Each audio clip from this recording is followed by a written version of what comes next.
श्रृंखला में प्रिय विद्यार्थियों हम आगे बढ़ते हैं। तो प्रेमचंद जी कहते हैं कि गहनों का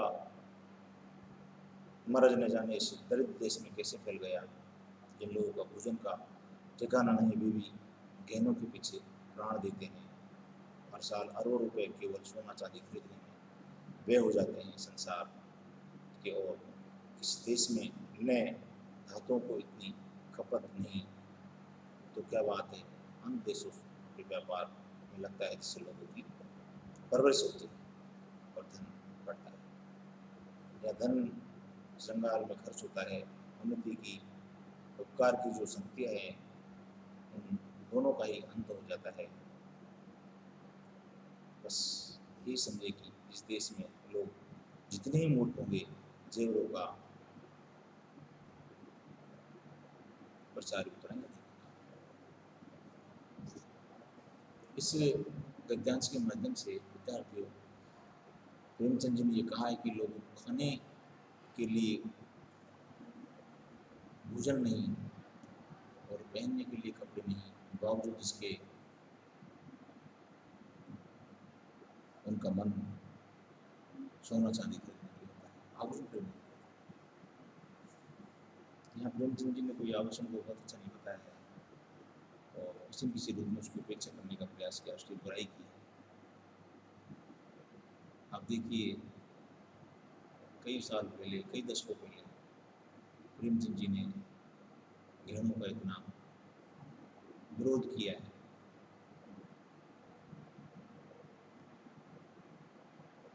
प्रेमचंद जी ने उस जमाने में इस बात को भांप लिया था और वर्तमान समय में देखिए, आज मैंने कई बार पहले भी आपसे कहा है, कितने ही गरीब घर की बेटी क्यों नहीं हो, सच्चाई जाने बिना अपने पति से बहुत सारी डिमांड कर बैठती है। रामानाथ की गलती पकड़ी गई, सरकारी विभाग में चोरी करते हुए उस धन को वो घर ले आता है, इसलिए वहाँ गबन उजागर हुआ। लेकिन वर्तमान भारत में न जाने कितने गबन होते हैं, कितने भ्रष्टाचार के काम होते हैं, जिनसे कि समाज गर्त में जाता है। और मैं सीधी भाषा में कहूँ कि अपनी पत्नी के द्वारा वर्तमान में जो डिमांड की जाती है आभूषणों की, उसकी पूर्ति करने के लिए पति पता नहीं कितने लोग के साथ क्या क्या अत्याचार करते हैं, कितना भ्रष्टाचार होता है, अत्याचार, अन्याय होता है, व्यभिचार होता है। ऐसी दिशा में अगर हम बात करें तो ये कुरीति ही मानता हूँ। उस जमाने में और आज के ज़माने में शायद आभूषणों के प्रति लालसा बढ़ी है। इस गरीब हिंदुस्तान में लोग रोटी कपड़ा और मकान के लिए तरसते हैं, वहाँ भी लोग अपना आभूषण पहनना चाहते हैं। प्रेमचंद ने इसके लिए अवॉइड करने का प्रयास किया है। इसके प्रसंग में यही कि रमानाथ रमेश बाबू के समीप ये प्रस्ताव लेकर आता है कि अपने जमानत पर उसे किसी शराब से आभूषण दिला देता है। रमेश बाबू उसके आधार पर आभूषण खरीदने के विचार का विरोध करते हैं। भारतीय नारियों की आभूषण प्रियता को देश की दुर्दशा की मूल कारण बताते हुए कहते हैं कि ज्ञात नहीं भारत जैसे निर्धन देश में भी आभूषणों के प्रति महामारी कैसे फैल गई। दशा यहाँ तक बोली हुई है कि वे लोग अपने पेट भर भोजन खाने के लिए पैसे नहीं होते, लेकिन आभूषणों के प्रति दीवाने होते हैं। भारतवासी प्रति हजारों लाखों करोड़ रुपए के सोने चांदी के जेवर खरीदते हैं। ये अव्यय है। आभूषण बनने में इन धातुओं की जितनी अधिक खपत भारत में होती है, उससे संसार के किसी अन्य देशों में नहीं होती। अन्य देशों में तो ये जहाँ धन को व्यापार में विनियोजित किया जाता है, जिससे वे एक दिन रात चौगुनी उन्नति करते जा रहे हैं, वहाँ भारत में उम्र धन को श्रृंगार बनकर बनाने में और नष्ट कर दिया जाता है। जिस सोने चांदी के प्रयोग करने के बाद में विदेशों में लोग बहुत बड़े धंधा करते हैं, बहुत बड़े व्यवसाय करते हैं, बिजनेस करते हैं और हमारे लाखों करोड़ों के गहनों को गले में लटका के ढोलते हैं और दुख पा लेते हैं। उस धन को किसी अच्छे काम में लगाने का प्रयास नहीं करते, चेष्टा नहीं करते। इसीलिए भारत के लोगों के बारे में कहा कि ना जाने कितनी तीव्र इच्छा है गले में सोना लटकाने। प्रेमचंद मना करता है। उस धन को व्यापार और उद्योग धंधों में लगाकर देशवासियों की आर्थिक उन्नति को सुधारने का प्रयास किया जा सकता था। उसकी संभावना पूर्णतः लुप्त हो जाती है। अंत एक सामान्य सिद्धांत प्रस्तुत करते हुए कहते हैं कि मानने में रंग मात्र भी शंका नहीं होनी चाहिए। जिस देश के नागरिक जितने भी अधिक मूर्ख होंगे, अपना लाभ हानि सोचने की उनमें जितनी ही कम क्षमता होगी, उस देश में आभूषण का उतना ही अधिक प्रचार होगा। उस देश की नारियां उसी अनुपात में आभूषण प्रिय होगी जैसा कि भारत में होता है।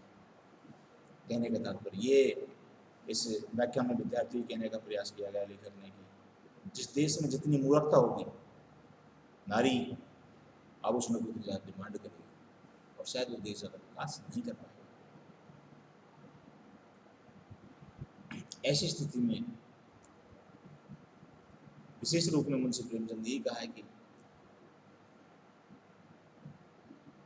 भारत की आर्थिक दयनीय स्थिति के बारे में चित्रण किया गया।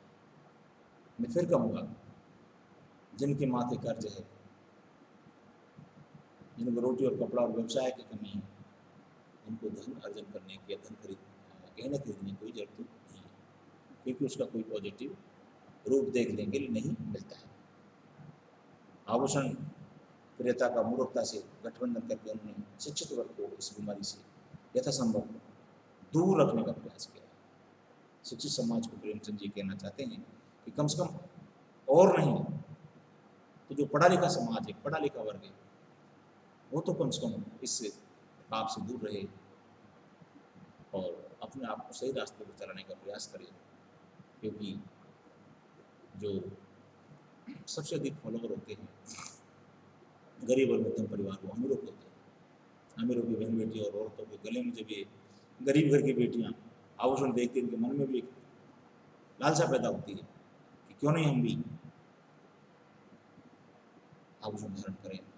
और न जाने कितनी नारियां अपने परिवार को, अपने पतियों को गबन की ओर धकेल देती है, जिसका परिणाम बहुत नेगेटिव होता है, जो हमें सोचने के लिए बाध्य करता है।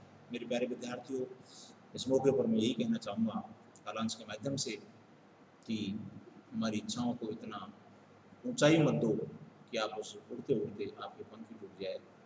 आप इतने महत्वाकांक्षी भी आदमी को नहीं होना चाहिए कि शायद अपना सब कुछ लुट जाने के बाद पता चले कि मैंने बहुत कुछ खो दिया, अब मैं वापस लौटूंगा तो शायद गलती है। तो ऐसी स्थिति में आदमी को अपना ध्यान भंग नहीं करना चाहिए। हमारे विद्वान ने भारत में कहा भी है कि तेते पाँव पसारी जाति लाभ।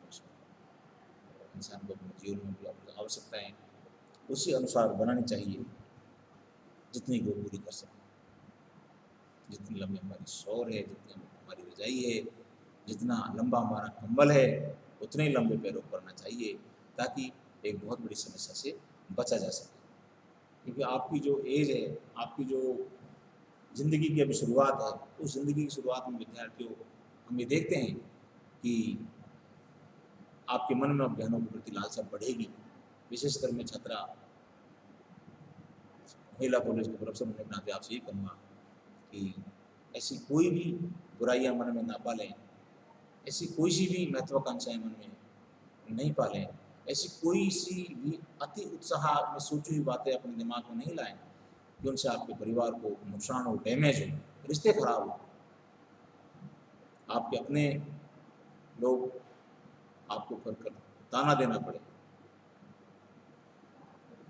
और रामानाथ की तरह भागना पड़े। ऐसी शिक्षा हम आपको नहीं देने का प्रयास करेंगे और यही इस माध्यम से समझाने का प्रयास करेंगे।